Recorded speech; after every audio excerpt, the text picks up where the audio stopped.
దేవాలయాలు శక్తి కేంద్రాలు. ఏదో పాజిటివ్ ఎనర్జీ అక్కడ ఉంటుంది అని చెబుతారు. అయితే నెగటివిటీ అనిపించేలా వెళ్లే ప్రతి భక్తుడు తనకు శవపేటికను కొని దానం ఇచ్చే టెంపుల్ ఒకటి ఉంది అని ఎప్పుడైనా విన్నారా? ఇంకో ఆలయంలో దేవీ దేవతలకు పురుషాంగం ఆకారాన్ని సమర్పించడం అనే వింత ఆచారం గురించి తెలుసా? భారతీయ మూలాలు పుష్కలంగా కనిపించే థాయిలాండ్లోని కొన్ని ఫేమస్ అండ్ సర్ప్రైజింగ్ టెంపుల్స్ గురించి ఈ వీడియోలో చూద్దాం. The white temple. థాయిలాండ్ వెళ్లిన ప్రతి టూరిస్టు విజిట్ చేసే ఈ శ్వేత ఆలయం ఆ దేశంలోని చియాంగ్ అనే ప్రదేశంలో గౌతమ బుద్ధుడి కోసం నిర్మించబడింది. 1979లో చాలరే కషిప్స్ అనే థాయ్ ఆర్టిస్ట్ ఈ టెంపుల్ ని డిజైన్ చేసి నిర్మించాడు.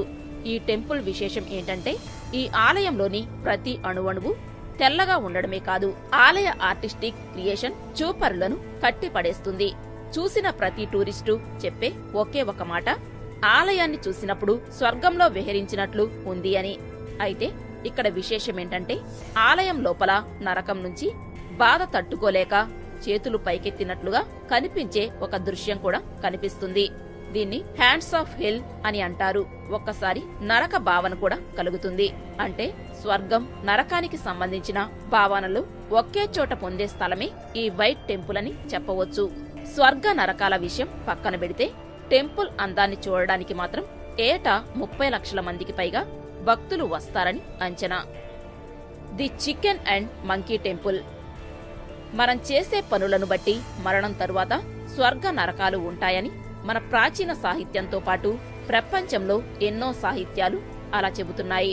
అందులోనూ భారతీయ సాహిత్యం మరియు సంస్కృతికి దగ్గర పోలికలు ఉండే థాయిలాండ్ లాంటి దేశాలలో కూడా స్వర్గం నరకం ప్రస్తావన వారి గ్రంథాల్లో ఉంటుంది. ఇదే ఆధారంగా ఈ చికెన్ అండ్ మంకీ టెంపుల్ నిర్మించారు. ఈ టెంపుల్లో ప్రవేశించిన వారికి ఇక్కడ అచ్చం నరకాన్ని పోలిన దృశ్యాలు శిల్పాల రూపంలో కనిపిస్తాయి.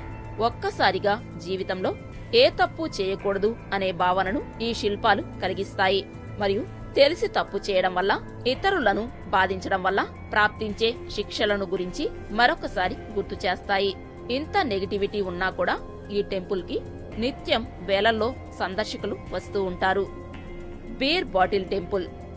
ఏదైనా ఆలయానికి వెళ్లినప్పుడు ఎవరైనా శుభ్రంగా స్నానం చేసి పవిత్రంగా వెళతారు.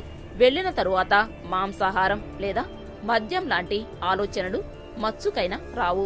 అటువంటిది థాయిలాండ్లోని ఈ సీతా కేఫ్ అనే ప్రదేశంలో ఉన్న ఈ ఆలయ నిర్మాణం మొత్తం బీర్ బాటిల్స్ తోనే జరిగింది. దీని నిర్మాణానికి దాదాపు 10 లక్షలకు పైగానే బీర్ బాటిల్స్ ని వాడారు అని ఒక అంచనా. దూరం నుంచి చూసినప్పుడు కేవలం అసాధారణమైన టెంపుల్ గా కనిపించే ఈ నిర్మాణం దగ్గరికి వెళితే గాని అది బీర్ బాటిల్స్ తో నిర్మితమైనట్లు అర్థం కాదు. మందిరం లోపల ఒకచోట బుద్ధుని విగ్రహం ఉంటుంది.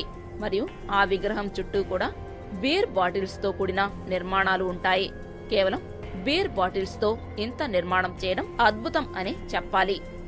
The boat temple. పైనుంచి చూసినప్పుడు ఒక షిప్ ఆకారంలో ఉండే ఈ ఆలయం చూడ్డానికి అత్యంత అద్భుతంగా ఉంటుంది. దీని ప్రత్యేకత ఏంటి అంటే ఆర్కిటెక్చర్ అని చెప్పవచ్చు. థాయిలాండ్ లోని బ్యాంకాక్ సిటీ స్టేషన్ దగ్గరలో ఉన్న ఈ నిర్మాణం అక్కడ ఉన్న టూరిస్ట్ అట్రాక్షన్లలో ఒకటి. ఈ టెంపుల్ ప్రత్యేకత క్రియేటివ్ ఆర్టిస్టిక్ బిల్డింగ్. ఫాలో శ్రేన్ టెంపుల్.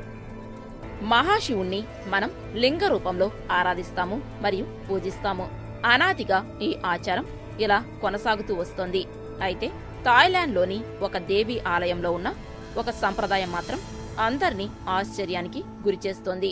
ఇక్కడికి వచ్చే భక్తులు చెక్కతో చేసిన లేదా ప్లాస్టిక్ తో చేసిన లింగాకారాన్ని ఆ దేవతకు సమర్పిస్తారు.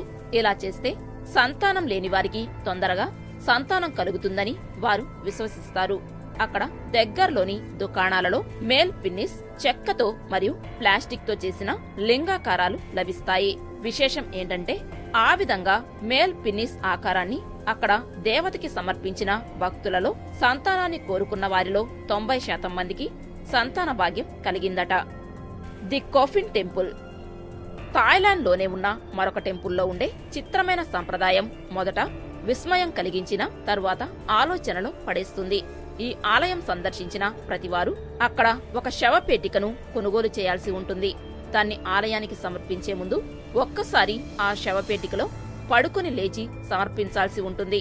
ఆ తరువాత ఈ ఆలయం అధికారులు ఎవరైనా ఎప్పుడైనా పేదవారు లేదా అనాథలు చనిపోయినప్పుడు ఈ శవపేటికలను ఉపయోగిస్తారు.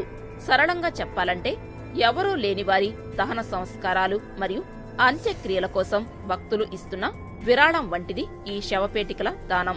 దీన్ని అక్కడ వారు ఒక సద్భావనగా చూస్తారు. అలా చేయడం పుణ్యమని భావిస్తారు. Wat Phra Kaew and the grand palace temple. భారతీయ మూలాలు ఎక్కువగా కనిపించే థాయిలాండ్లో శ్రీరాముడి ప్రభావం ఎక్కువగా ఉంటుంది. శ్రీరాముడి జీవితం మరియు ఆదర్శాలు అక్కడ ప్రజలు అమితంగా ఇష్టపడతారు. చివరికి అక్కడ రాజులను కూడా శ్రీరాముడి పేరుతోనే పిలుస్తూ ఉంటారు. 1వ రాముడి నుంచి 10వ రాముడి వరకు ఇలా రాజు పరంపర కొనసాగుతోంది. 150 సంవత్సరాల ప్రాచీనమైన ఇక్కడ కనిపించే ఈ ఆలయంలో ఒకప్పుడు రాజు నివసించేవాడు. ప్రస్తుతమైతే ఈ ఆలయం ముందు భాగంలో మాత్రమే సందర్శించడానికి ఆ సందర్శకులకు అనుమతి ఉంది. లోపలికి వెళ్లడానికి ఎవరికి అనుమతి ఉండదు. లోపలికి వెళ్లడానికి 5,000 రూపాయల వరకు ఖర్చవుతుంది.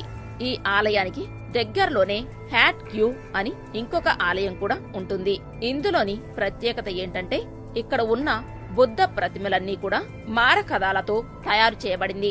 అత్యంత అద్భుతంగా కనిపించే ఈ ఆలయం చూడడానికి కూడా నిత్యం లక్షల సంఖ్యలో వస్తుంటారు. ఆలయం మొత్తం బంగారు తాపడంతో చేయబడిన Cambodia Europe temple architecture culture ని ప్రతిబింబించేలా ఇక్కడి ఆలయం ఉంటుంది. ఈ ఆలయంలోనే గోడలపై శ్రీరాముడి జీవితానికి సంబంధించిన చిత్రాలు కూడా కనిపిస్తాయి. ఆలయానికి సంబంధించిన చిత్రాలతో కూడిన మ్యూజియం దాదాపు 1.5 కిలోమీటర్ల మేర నిర్మించబడి ఉంది. వాట్ పో టెంపుల్. గౌతమ బుద్ధుడికి చెందిన ఈ ఆలయం రీసైకిల్ అని కూడా చెబుతుంటారు. థాయిలాండ్లోని ఈ ఆలయం ప్రపంచంలోనే ప్రఖ్యాతి చెందింది. నిత్యం లక్షల్లో సందర్శకులు వస్తుంటారు. 40 అడుగుల బుద్ధ ప్రతిమ ఈ ఆలయంలోని ప్రత్యేకత. బుద్ధుడి యొక్క పాదాలే 5 అడుగుల ఎత్తులో ఉంటాయి. థాయిలాండ్ వచ్చే టూరిస్టులు ఒక ప్రత్యేక అనుభూతి కోసం ఈ ఆలయానికి వస్తూ ఉంటారు. ఈ ఆలయంలోనికి ఎంట్రీ టికెట్ ఖరీదు 5,000 రూపాయలుంటుంది. Wat Arun temple. Temple of the dawn గా పిలువబడే ఈ వాట్ అరుణ్ టెంపుల్ థాయిలాండ్లోనే అత్యంత అందమైన ఆలయాలలో ఇది ఒకటి. నది ఒడ్డున ఉన్నట్లుగా ఉండే ఈ ఆలయం పైనుండి సూర్యోదయం మరియు సూర్యాస్తమయం అత్యంత అద్భుతంగా కనిపిస్తాయి అని చెబుతారు. ఆలయంలో కనిపించే ఈ మెట్లు ఎక్కడం అంత సులభమేమీ కాదు అని చెబుతూ ఉంటారు. ఆలయంలోని శిల్ప సౌందర్యం చూడడానికి 2 కళ్ళు సరిపోవు అని టూరిస్టులు చెబుతుంటారు.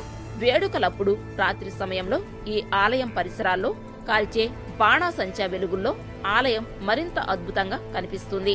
ఫ్రెండ్స్, మరో ఇంట్రెస్టింగ్ కంటెంట్ తో మళ్ళీ కలుద్దాం. ఇటువంటి వీడియోస్ కోసం మా ఛానల్ కు సబ్స్క్రైబ్ చేయండి. అలాగే ఈ వీడియోని లైక్ చేయడం, మీ ఫ్రెండ్స్ కి షేర్ చేయడం మర్చిపోకండి. Thank you for watching.